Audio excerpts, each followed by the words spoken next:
우리는 노래 중에 노래, 보통 우리 킹제임스 성경에는 솔로몬의 노래, 근데 솔로몬의 아가 이렇게 지금 우리가 아름다운 아자를 써서 일단 솔로몬의 아가라는 제목으로 지금 성경에 붙어 있고요. 1절서부터 우리가 5절까지 보았는데요. 5절도 이제 앞부분만 좀 봤죠. 다시 한번 본문을 보면은 우리가 1차적으로 교리적인 내용을 좀 살피고, 그 다음에 영적으로 우리와 예수 그리스도와의 관계, 또 영적 성장, 사귐, 교제 이와 같은 것들을 중점적으로 살피면서 영적 교훈을 얻고 있습니다. 노래 중에 노래, 곧 솔로몬의 노래라. 노래가 1005개나 썼다 그랬죠. 시를. 그 중에 가장 아름답고 또 남아있는 유일한 시다. 그분께서 자신의 입에 입맞춤으로 내게 입맞추시기 원하노니. 시편 2편에 보면은 아들에게 입맞추라, 믿는다는 뜻으로 나와 있죠. 근데 여기서는 처음에 예수 그리스도를 믿는 그러한 믿음이 아니라 시편 2편에 나와 있는 입맞춤하고는 다른 차원에서의 교제의 입맞춤이다. 친밀함을 나타낸다고 했습니다. 당신의 사랑은 포도즙보다 더 낫나이다. 이 세상의 그 어떤 즐거움을 우리에게 주는 그 모든 것들이 포도즙으로 상징된다면, 그것보다도 주님의 사랑을 맛본 사람이라면 그 모든 것이 하찮게 보일 것이다. 당신의 좋은 향유 냄새로 인하여 당신의 이름이 쏟아부은 향유가 싸우니 그러므로 처녀들이 당신을 사랑하나이다. 참으로 예수 그리스도께서 풍기는 그 향기로 인해서 우리도 많은 사람들에게 향기를 나타내는 그리스도인이 되어야 되겠다라고 했죠. 그리고 처녀들은 우리가 교리적으로 봤을 때 성경 전체에서 이스라엘 백성들, 특히 환난 때에 남은 자들로서 예수 그리스도를 사랑하는, 그래서 끝까지 견디는 자들을 나타낸다고 했었습니다. 나를 이끄소서. 여기서 들어 이끈다고 하는 것은 예수님께서 십자가에 달리면 모든 사람을 내게로 이끌리라고 했던 그 이끔이 아니라, 그것은 이제 구원으로의 이끔이죠. 구원으로의 초청이 아니라 성경에 보면 초청도 2번 있고 이끔도 마찬가지입니다. 처음에 구원받을 때 이끄시는 것과 구원 이후에 우리로 하여금 친밀한 교제의 초청이 되겠습니다. 이것이 마태복음 11장에도 나와 있죠. 한번 확인해 보겠습니다. 마태복음 11장에도 우리 그리스도인들이 이 두 번째 초청에, 두 번째 이끄심에 반응을 안 보입니다. 두 번째 이끄심에, 두 번째 초청의 반응을 보였다고 하는 것은 그 사람들이 영적으로 지금 한 단계 성숙하는, 정말 주님과의 밀접한 관계를 제대로 갖는 그런 시점이라고 할 수 있겠죠. 마태복음 11장에 보시면 영적 성장에 있어서 우리가 자주 인용하는 구절입니다. 마태복음 11장 28절, 수고하고 무거운 짐 진 자들아 너희는 내게로 오라. 내가 너희에게 안식을 주리라. 이 말씀을 듣고 죄의 짐을 내려놓고 주님 품으로 돌아와서 구원받고 안식을 누리고 있는 것이 우리의 모습입니다. 그러나 29절의 초청에는 많은 그리스도인들이 마음을 열지 못하고 있습니다. 왜냐하면 하나님보다 자기를 사랑하기 때문이죠. 나는 마음이 온유하고 겸손하니 너희 위에 내 멍에를 메고, 다른 성경 구절에는 자기 십자가를 지고 이렇게 되어 있습니다. 십자가를 지고 주님을 따르는 것 초청에는 모든 그리스도인들이 다 응하는 것이 아닙니다. 정말 주님의 사랑을 맛보지 않고서는 이 세상의 그 어떤 포도즙보다도 더 주님의 사랑이 좋다는 사실을 모르는 사람은 이 초청에 쉽게 응할 수는 없겠죠. 내게 배우라 그랬습니다. 주님의 제자가 된다는 뜻이죠. 제자냐 아니냐, 단순한 성도냐의 차이겠습니다. 그리하면 너희가 너희 혼을 위한 안식을 찾으리니. 진정한 마음의 평안은 주님께 헌신되어 있을 때만 우리에게 제공되는 축복입니다. 그래서 구원은 받았지만 늘상 마음이 불안하고 늘상 평안함이 없는 그런 경우도 허다하게 우리 주변에서 볼 수가 있죠. 온전히 하나님께 내 자신을 내어드렸을 때 누리는 영적인 복, 그것은 바로 안식입니다. 근데 이것은 찾는다 그랬어요. 그리고 29절은 조건이 붙어 있습니다. 28절은 오기만 하면 그냥 다 주지만 29절은 십자가를 지고 주님을 따를 때, 주님 앞에서 배울 때에만 누리는, 그런데 약속이 주어져 있죠. 내 멍에는 쉽고 내 짐은 가벼우니라. 30절의 약속을 믿으면 담대히 29절의 초청에 응하실 수 있지만 십자가를 지고 주님을 따르는 것이 신앙생활에 있어서 걸림돌이 된다든가 힘이 붙인다든가 어렵다든가 괴롭다든가 그런 생각을 한다면 우리가 주님을 따를 수는 없겠죠. 구원받은 자, 단순한 구원받은 죄인으로 머물러 있고 주님의 제자로서의 삶의 축복은 누리지 못한다. 1장 4절에는 오늘 솔로몬의 아가서 1장 4절에는 이 초청에 응해서 자신을 이끌어 달라고 인도해 달라고 내가 주님을 따라가겠노라고 배우겠노라고 결단을 내린 한 성도의 모습이죠. 나를 이끄소서 우리가 당신을 따라 달려가리이다. 혼자만 가는 게 아닙니다. 여러 동료들과 함께 갑니다. 왕께서 나를 자신의 방들로 데려가셨으니 방, 친밀한 교제죠. 아무나 자기 방에 들이는 것이 아니죠. 그렇죠? 방, 우리가 당신을 기뻐하고 즐거워하리이다.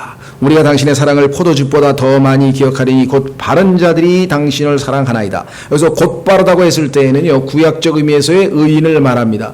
신약에서 말하는 의인은 없나니 단 한 사람도 없으며 그 말이 아니라 구약에서 하나님이 봤을 때 곧바른, 즉 욥과 같은 사람을 성경에서 하나님이 곧바른 사람이라 이렇게 얘기를 했죠. 신약으로 보자면 고넬료 같은 사람이 곧바른 사람이었기 때문에 하나님께서는 복음을 들을 기회를 주셨고 결국 그가 구원을 얻게 되었습니다. 자, 그러면서 이제 주님에 대한 고백을 끝내고 5절에 오 너희 예루살렘의 딸들아, 유대인들이죠. 내가 검지만 이 아름다우니 그랬습니다. 자, 지난번에 검다라고 하는 것에 대해서는 충분히 설명을 했고 마지막에 Black is beautiful이라는 그 유명한 말콤 X의 표현은 성경에서 따온 것이다 라는 얘기까지 살펴보았는데요. 중요한 것은 검다고 그친 것이 아니라 아름다우니. 자, 검기 때문에 아름다운 게 아닙니다. 말콤 X라고 하는 이 흑인 지도자는 이 성경을 왜곡시켜서 Black is beautiful, 검기 때문에 아름답다 이렇게 생각했지만 성경은 그게 아니에요. 검은 게 긍정적으로 쓰인 것이 아니었어요. 검지만, 내가 비록 검지만, 내가 비록 죄로 얼룩졌지만, 내가 비록 형편없는 존재지만 그래도 예수 그리스도를 믿음으로 그분이 나를 아름답게 만들었다. 그런 의미에서 아름답다. 그렇죠? 내 안에 아담의 추악한 성품만 있는 것이 아니라 주님의 거룩한 성품이 내 안에 선물로 주어졌기 때문에 내 속은 아름답다 이 말이죠. 자, 그래서 시편 내가 검지만 아름다우니, 자, 요 아름답다는 얘기는요 뒷부분에 또 나와요. 한번 보겠습니다. 10절에 보면은 주님의 그 반응이 나오는데요. 10절에 보면은 뭐라고 나오냐면 보석줄이 늘어진 네 뺨은 아름다우며 금목걸이가 걸린 네 목은 아름답구나. 주님께서 주님의 몸된 교회의 그 신부를 향해서 아름답다라고 하는 고백을 합니다. 시편 45편에 가면 여러분과 제가 스스로를 바라보면 아름다운 면이 거의 없을 거예요. 그렇죠? 그러나 주님께서는 우리의 안에 자신이 심어놓은 자신의 그 아름다운 성품을 말씀하고 있죠. 확인해 보겠습니다. 시편 45편. 시편 45편은 어린 양의 혼인식을 우리에게 보여주는 시편이고 1절서부터 앞부분은 이 왕이신 예수 그리스도의 아름다운 모습을 나타내고 뒤에는 신부에 관한 언급이 나옵니다. 성경에서 아마 가장 아름다운, 그래서 시편 45편의 타이틀이 뭐라고 되어 있냐면요, 사랑의 노래라고 되어 있어요. 사랑의 노래. 성경에서 아마 사랑의 노래라고 이름 붙은 게 아마 제 기억으로는 한두 개밖에 없을 것 같은데 제 기억이 확실치 않습니다. 어쨌거나 하여간 이 사랑의 노래라는 타이틀이 붙어있는 예수 그리스도의 혼인식에 관한 그 시편의 11절에 그리하면 왕이 내 아름다움을 심히 사모하시리니 그분은 내 주시니라. 너는 그분께 경배할지다. 심히 사모하신다. 아름다움을, 우리에게 아름다움이 있다고 얘기했습니다. 비록 내가 검지만 아름답다고 고백한 이유는 자기가 실제로 아름다운 것이 아니라 아름다움을 우리에게 제공하셨기 때문에 그렇죠. 13절에도 왕의 딸은 그 속이 온통 영화로우니, 내적인 아름다움에 대한 이야기를 하고 있어요. 그리스도인은 외적인 것이 아니라 내적인 아름다움을 얘기했죠. 베드로전서 3장. 베드로전서 3장에 가서도 그리스도인들이 내적인 아름다운 치장을 해야지 외형적인 치장이 아니라는 사실을 우리에게 가르쳐주고 있죠. 베드로전서 3장.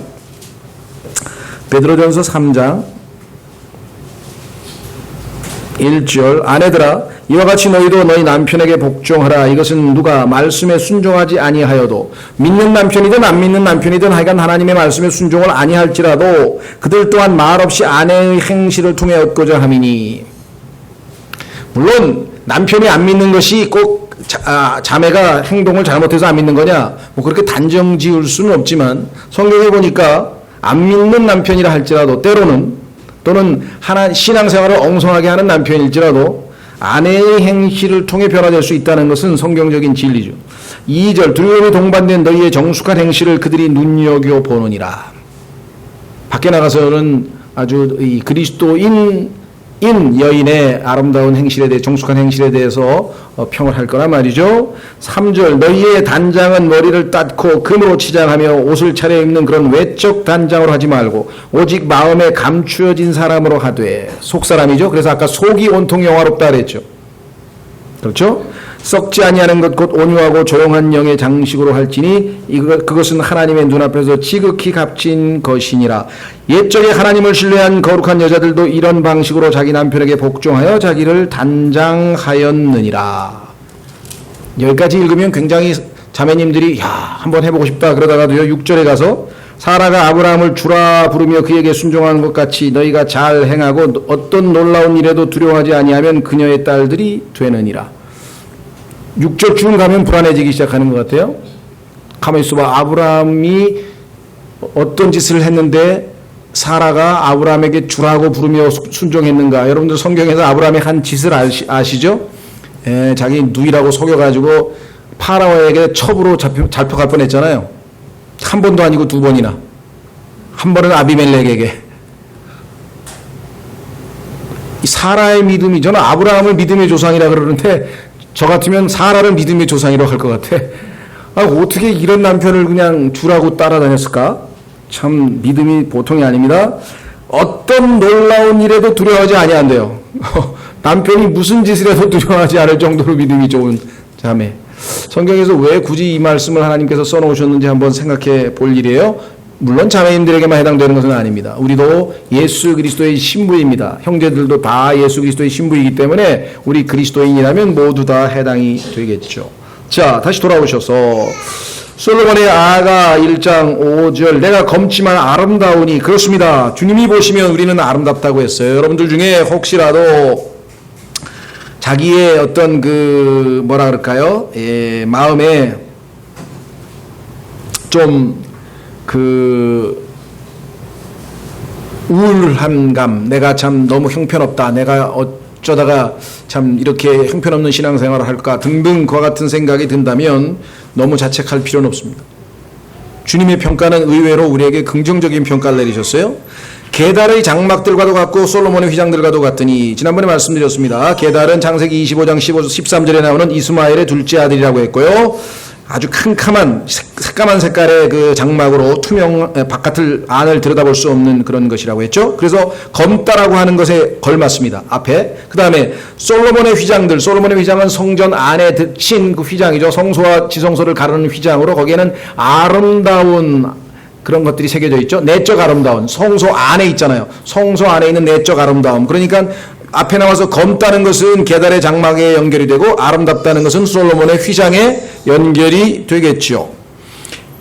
해가 나를 내리쬐어 내가 검기 때문에 나를 흘려보지 말라. 그러니까 출신이 원래 죄인이어서 더러운 것뿐만 아니라 검은 것뿐만 아니라 뒤번째 보니까 해가 나를 내리쬐어 그랬네요. 해가 비추기 때문에. 그렇죠? 해가 비추기 때문에 검다. 그럼 여기서 얘기하는 해가 비춘다고 하는 것은 어떤 의미일까요? 그것은 우리의 삶에 있어서의 여러 가지 고달픔이죠. 우리가 해가 아주 따갑게 내리쬐어서 우리로 하여금 상당한 어려움을 겪게 만드는 경우가 있는 것처럼 여기에 나와 있는 상황에서 우리가 살펴볼 수 있는 것은 두 가지인데요. 하나는 교회 안에 부도덕한 행위들. 그렇죠? 우리가 뭐 요즘에 보면 신문에 스캔들도 일어나고 여러 가지 면에서 정말 교회가 더럽혀지는 일들이 아주 무지기수로 일어나는 것들을 우리가 참 부끄러운 가운데 지켜보고 있고 우리도 때로는 연루될 수도 있겠죠. 두 번째는요, 교회가 겪는 여러 가지 위기 상황들, 여러 가지 어려움들, 이런 모든 것들로 인해서 우리가 결국은 이 얼룩진 모습이 됩니다. 그래서 해가 나를 내리쬐어. 원래부터도 죄인이지만 그리스도인이 된 이후에도 여전히 우리에게는 그와 같은 얼룩과 이 고통이 우리에게 있다. 내가 검기 때문에 나를 흘겨보지 말라. 비록 내가 검지만 아름답다고 했기 때문에, 그렇죠? 이 모든 상황에서 다시 주님으로 말미암아 우리가 위로를 얻고 새 출발을 할 수가 있는 것이겠죠? 예. 자, 내 어머니의 자녀들이 내게 노하여 나를 포도원 지키는 자로 삼았거니와 나는 내 포도원을 지키지 아니하였노라. 내 어머니의 자녀들이 내게 노하여. 내 어머니는 성경에 보니까 일단 새 예루살렘이라고 갈라디아서 4장에 나와 있는데 그 자녀들이 이렇게 얘기했어요.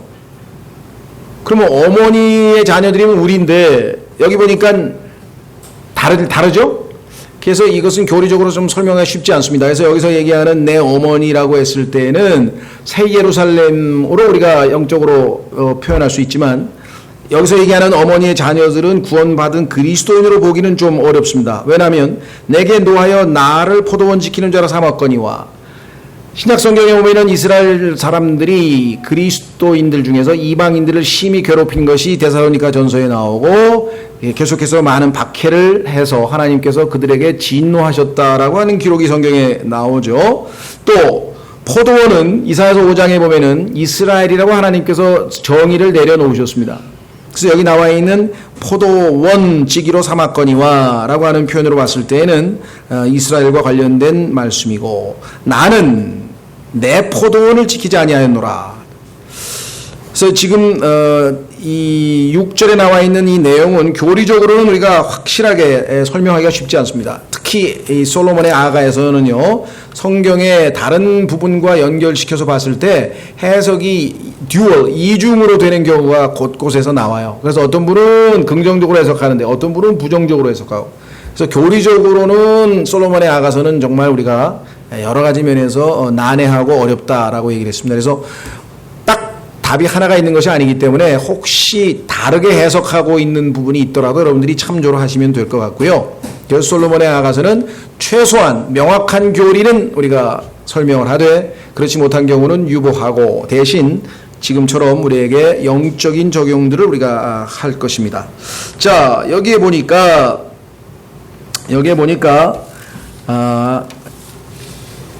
포도원 지기로 삼았다. 그런데 나는 내 포도원을 지키지 아니하였노라. 자, 우리가 다른 사람을 위해서 열심히 봉사할 수 있죠. 교회에서의 여러 가지 봉사들을 많이 할 수 있습니다. 또 주님께서 우리에게 주신 그런 여러 가지 일들도 열심히 할 수 있습니다.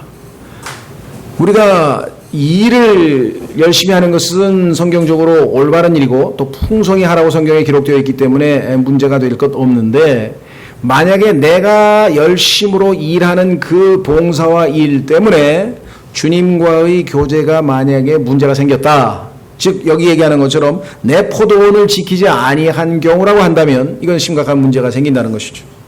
그래서 우리는 솔로몬의 아가서에서 주님께서 가장 관심 가지고 있는 것은 주님과의 교제가 유지되는 것이지, 주님과의 교제를 내팽개치고 열심히 봉사하고 일을 할 경우에는 언젠가는 정말 지치고, 그렇죠? 신앙생활 하다가 열심을 내다가 지쳐버리는 경우는 주님께서 주시는 능력과 지혜로 하는 것이 아니라 어느새 자기도 모르게 자기의 열심과 종교행위를 하다 보면 다 나중에 지쳐버리죠.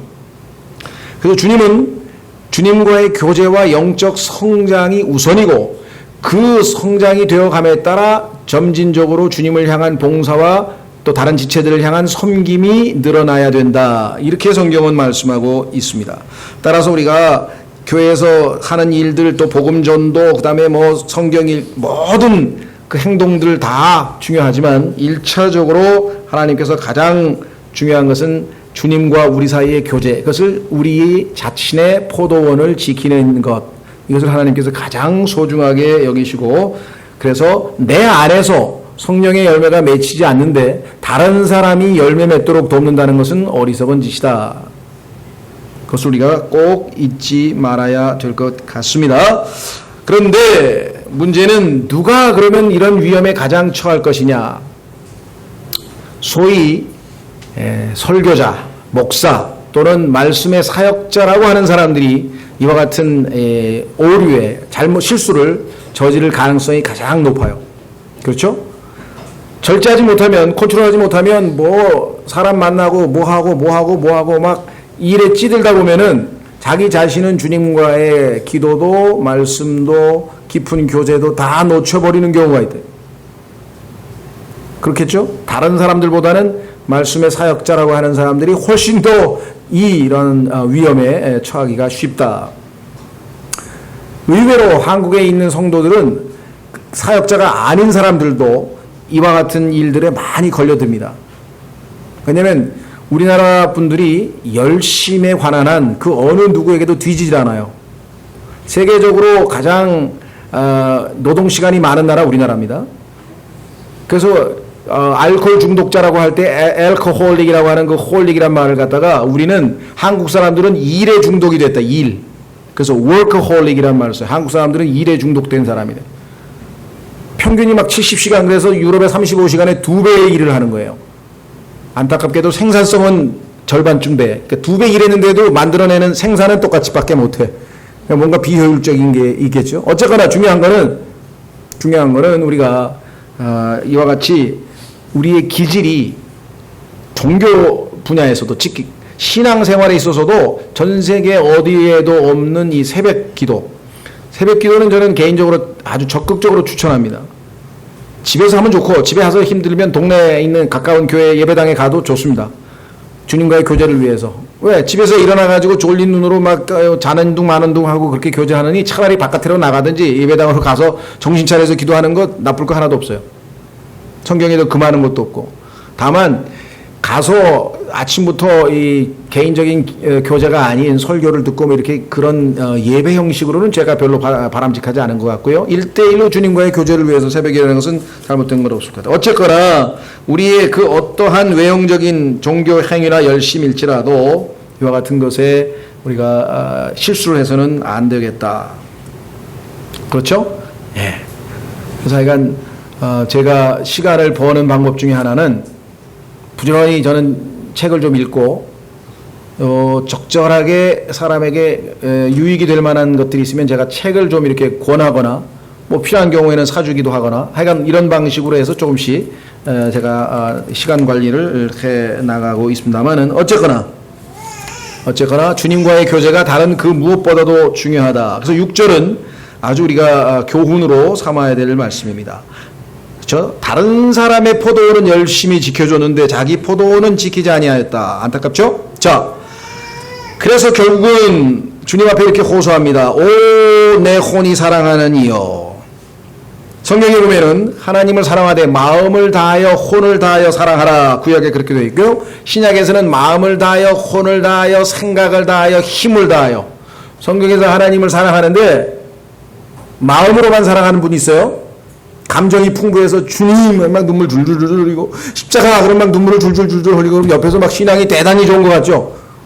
그렇지 않아요. 근데 그 crocodiles tears를 해가지고 잘못하면 속아요. 이게 눈물이라는 게 꼭 주님을 사랑하는데 어떤 이 기준이 될 수는 없어요. 뭐 눈물 자체는 나쁠 거 없죠. 좋겠죠?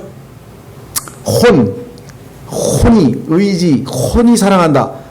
자, 이거는 뭐 쉽게 구분하기는 어려워요. 마음으로만 사랑해서는 안 되고 마음과 혼을 다해서 사랑해야 된다. 그뿐만 아니라 생각을 다해서 사랑해야 된다. 마가복음에 보면 한 가지 더 있어요. 힘을 다해서 힘. 우리가 힘이라고 했을 때는 이게 많이 우리의 육체적인 physical strength 어떤 그렇게 생각이 되지만 주님을 사랑하는 데는 힘을 다해서도 사랑해야 돼요. 때로는. 어쨌거나 여기에서 지금 내 혼이 사랑하는 이여 했을 때에는 우리가 일반적으로 감정에 호소하는 마음의 사랑보다는 뭔가 더 강력한 사랑, 갈급한 사랑이라 라고 하는 것까지는 우리가 동의할 수 있을 것 같아요. 당신이 한낮에 당신의 양떼를 먹이며 쉬게 하는 곳을 내게 알려주소서. 어찌하여 내가 당신 벗들의 양떼 곁에서 곁길로 가는 자같이 되어야 하리까. 개역성경에는 이것을 뭐 이상하게 번역을 해놨더라고요. 뭐 얼굴을 가리우리까 뭐 이렇게 번역을 했는데 하여간 그런 그 성경 이상하게 번역한 거는 이번 여름 수련회 가서 좀 찾아보고 여기서는 뭐 굳이 그걸 비교하진 않겠습니다. 하여간 전혀 말이 안 되는 이상한 표현이 나와 있어서 제가 한번 살펴봤었는데요. 자, 여러분이나 제가 사랑을 한다라고 할 때에는 아시다시피 몇 가지 특징이 나타납니다. 주변에 딱 보면 알죠? 사랑에 들뜬 사람. 저도 평소 때 제가 그렇게 감정이 이렇게 그런 스타일은 아닌데 과거에 이렇게 처음 만나고 이렇게 좀 그럴 때에는 뭐 집에 오면 1시니까 우리 어머니 아버지가 놀래더라고요. 제가 뭘 하는데 밤낮 1시라 뭐 그때는 애들 엄마 직장이 늦게 끝났어요. 8시 9시에 끝났으니까 뭐 그건 별것도 아닌 것 같은데 어떤 사람은 낮에 12시부터 만나서 새벽 1시까지 만나고도 들어오는데 뭘 그 정도까지 지금 생각하면 난 지금은 뭐 다 이해하고도 남아요. 예. 그렇죠? 뭐 요즘이야 뭐 그 통행금지도 없으니까 뭐 새벽에 2시 3시까지 뭐 있다가 어디 데려다 주고 뭐 새벽 4시 오든 5시 오든 난 상관이 없는데 그 당시만 해도 그렇죠? 하여간 사랑한다 그러면 1차적인 특징은 뭐냐? 같이 있고 싶다. 그러니까 여러분이 주님과 말씀과 기도로 같이 지내지 않으면 아무리 무슨 변명을 내도 마음이 주님 그래도 눈물이 줄줄 흘러도 그래도 그거는 일단 주님을 사랑하는 것은 아닌 것 같아요. 같이 있고 싶은 마음이 있어야 되겠죠. 그 다음에 없으면 보고 싶은 마음이 있어야 되겠죠. 그 사람과 이야기를 나누고 싶겠죠. 그 사람의 말을 듣고 싶겠죠. 사랑한다면 또 그 사람의 친구들을 위해서는 그렇죠. 사랑하는 사람의 친구들을 위해서도 뭔가 해주고 싶고 사랑하는 사람의 원수들을 대적하죠. 사랑하는 사람을 대적하는 사람에게도 나도 대적하고 어떤 사람이 사랑하는 사람에 대해서 비방을 하면 어떡합니까? 듣지 않습니다. 안 들어. 그럴 리가 없다. 그런데 그게 사실이라고 밝혀진다 할지라도 그것을 떠벌리고도 하진 않겠죠. 덮어주려고 하겠죠. 왜? 사랑은 허다한 허물을 덮는다고 했으니까. 그렇죠? 예. 그래서 정말 항상 그 사람의 이익을 내 마음의 최우선순위로 삼는다. 그것이 바로 사랑한다라고 하는 이 증거가 될 것 같습니다. 자, 여기 보시니까 한낮에 그랬습니다. 이 한낮에 대해서 두 가지 해석이 있는 것 같아요. 하루 중에서 가장 뜨거운 시간이고 그래서 인생 가운데 고난과 어려움이 있는 순간을 나타낸다. 인생에 있어서의 고통과 어두운 순간을 여기서 한낮이라고 했다. 이렇게 하시는 분들도 있고 하루 중에 최고로 환하고 밝은 시간 아니냐. 그래서 긍정적으로 해석하시는 분도 있어요. 따라서 우리는 교리적으로 답은 못 내리겠습니다. 제가 아는 한 이 세상에 존재하는 몇 안 되는 가장 성경에 능통하고 가장 주님을 사랑했던 사람들 같은데 정반대의 얘기를 하니까 이런 경우가 많아요. 한두 번이 아니라 창세기부터 계시록까지 가면 많이 나와요. 역시 어떤 한 사람이 하나님을 다 알 수는 없구나. 저 같은 사람은 더더군다나 두 사람이 다 내가 볼 때는 옳은 것 같은데 어떻게 결정을 내리겠어요? 그분들로부터 내가 배우는 입장인데. 그래서 이거는 1차적으로는 좀 어렵고 힘든 순간에 왜냐하면 이게 안식이 나왔잖아요. 당신의 양떼를 먹이며 쉬게 하는 곳을 내게 알려주소서. 자, 그러니까 주님과의 교제라고 하는 것은 두 가지 특징이 있는데 함께 주님과 먹는 것, 교제. 참 요한계시록 3장에 나오죠. 두드린다, 바깥에서 문을 두드리면 안에 들어와서 함께 정찬을 먹는다. 성경에 보면은 항상 같이 먹는 것. 여러분들 중에는 아주 웬만큼 친한 사람 아니면 밥을 같이 안 먹잖아요. 그렇죠? 어색하잖아요. 밥을 같이 먹는다고 하는 것은 상당한 친밀한 관계를 나타내는. 자, 그 다음에 쉬게 하는 곳을 내게 알려주소서. 안식하는 것. 그렇죠? 예, 그래서 항상 두 가지가 같이 갑니다. 먹는 거하고 쉬는 거. 그래서 성경에 보면은 주의 상과 주의 침상 이렇게 나와 있는데요. 자, 그래서 아마 고통스러운 시절 또는 힘든 순간이 맞지 않을까 싶어요. 부정적으로 보는 게. 왜냐하면 그때 우리에게는 정말 엘리야가 다 죽게 생겼을 때 하나님께서 어떻게 했습니까? 까마귀를 시켜다가 먹이셨잖아요. 그리고 어떻게 했습니까? 푹 쉬었죠. 들어가서 동굴에서 잤죠. 먹고 자고 하니까 다시 힘이 생겨서 이제 내가 너에게 임무를 부여할 테니까 너는 가라 해서 또 임무를 부여하고 가잖아요. 하나님의 일을 하러. 그런 의미에서 봤을 때는 여기서 정오가 부정적으로 보는 것이 좀 문맥에 더 맞지 않을까 이렇게 일단은 생각을 합니다.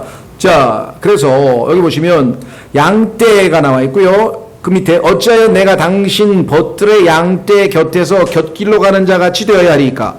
여기 보시면 양떼 앞에 나와 있는 것은 단수로 나와 있고 뒷부분은 복수로 나와 있어요. 근데 우리말로는 복수를 잘 안 쓰기 때문에 뒤에 나와 있는 당신 벗들의 양떼는 앞에 벗들이 복수로 되어 있으니까 양떼들이라고 굳이 안 합니다. 이게 아마 우리 어법인 것 같아요. 영어로는 하나는 단수고 하나는 복수죠. 왜 그렇습니까? 예수 그리스도의 양떼는 한 우리예요. 한 우리. 어젠가요? 지난 주일날 저녁에 우리 라양석 형제님이 한 우리 교회라고 교회 이름을 붙이게 된 이유가 요한복음 10장에 나와 있는 바로 그 한 우리, 여기 한떼, 우리는 떼라고 여기 지금 번역을 했는데요. 떼, 한 우리. 그렇죠? 그래서 예수 그리스도의 몸된 교회는 하나뿐입니다. 예수 그리스도의 신부는 하나뿐이고요. 반면에 여기 나와 있는 당신 벗들의 양떼 곁에서 곁길로 가는 자 같이 되리까. 자, 여기서 지금 벗들이라고 했을 때, 이게 우리가 생각할 때에는 벗들 그러면 긍정적으로 생각해야 되겠죠. 그렇죠?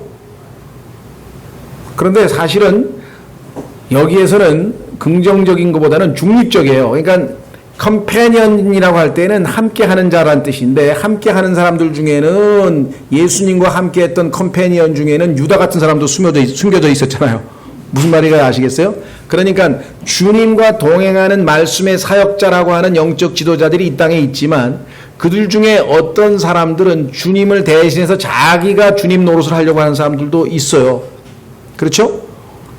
그래서 우리는 정확하게 주님의 양떼와 함께 할 때에 참다운 영적 양식을 얻고 참다운 안식을 취할 수가 있지, 그렇지 아니하고 주여 주여 입으로만 하는 사람들 성경에 보니까 나오고요, 아주 좋은 언변과 말솜씨로 사람을 속이는 사람들 성경에 나오고요, 거짓 교사라고 하는 사람들도 성경에 나오고요.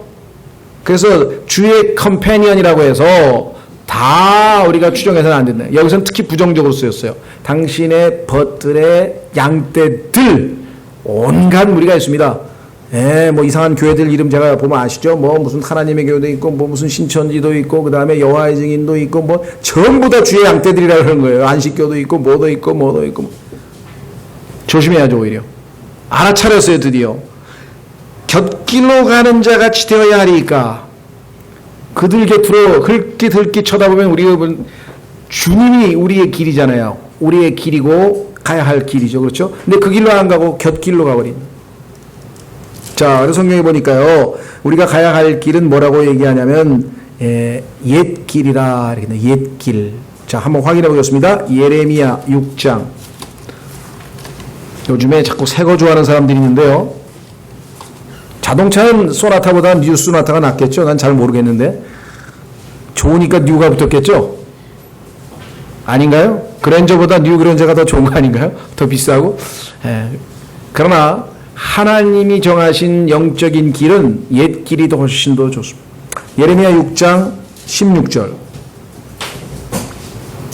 뭐 옛날에 보니까 어떤 할아버지가 나와서 광고에서 우리 것은 좋은 것이요 하면서 뭐 흰토브리에 대해서 외국 음식보다 우리 것이 좋다 그랬는데, 성경은 옛 것이 좋은 길이다. 그래서 옛 것 확인해 보겠습니다. 예레미야 6장 16절. 주가 이같이 말하노라. 너희는 길들 가운데 서서 보며 옛 행로 곧 선한 길이 어디 있는지 물어보고 그 길로 걸으라. 그러면 너희가 너희 혼을 위한 안식을 얻으리라. 그러나 그들은 말하기를 우리가 그 길로 걷지 아니하리라 하였으며.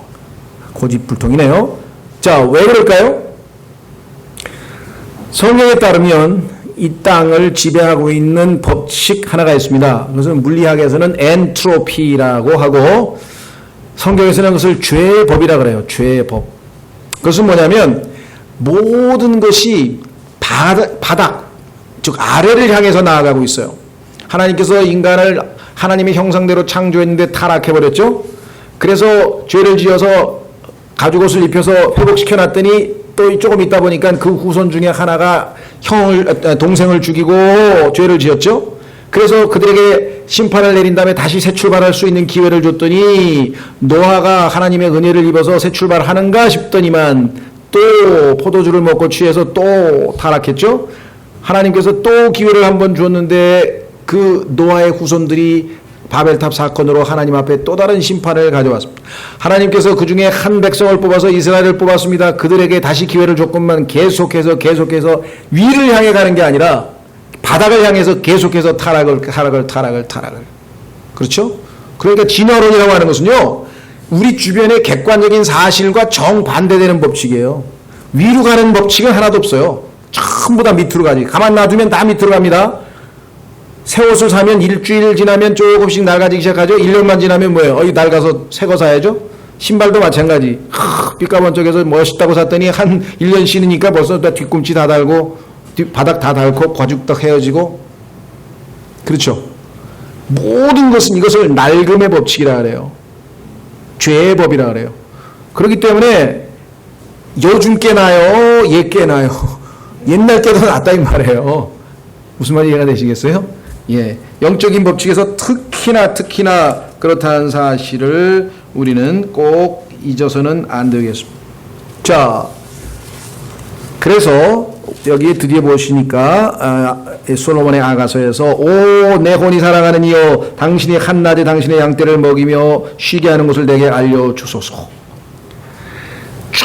그 주님을 섬긴다고 열심을 내고 막 정말 막 훈련도 받고 뭐도 하고 했는데 나중에 지쳤어요. 그래가지고 내가 신앙생활 잘못했구나. 이게 중요한 게 아니라 내 포도원을, 주님과의 교제를, 주님과의 사랑을, 주님과의 관계가 더 중요하거나 그 주님과의 관계를 회복시키려면 어디로 가야 되겠어요? 주님의 양떼가 있는 곳으로 가야 된다 이 말이에요. 그렇죠? 그래서 저희가 지금 오늘도 기도하지만 또 기도하잖아요. 오랫동안 교회 결석하는 사람들을 어떻게 해요? 주님과의 관계를 회복시키고 그 회복이 진정한 의미로 확실히 보장되려면 교회 생활로 이어질 때 저 사람 회복했구나 라고 알 수 있잖아요. 여기 써있죠. 그렇죠?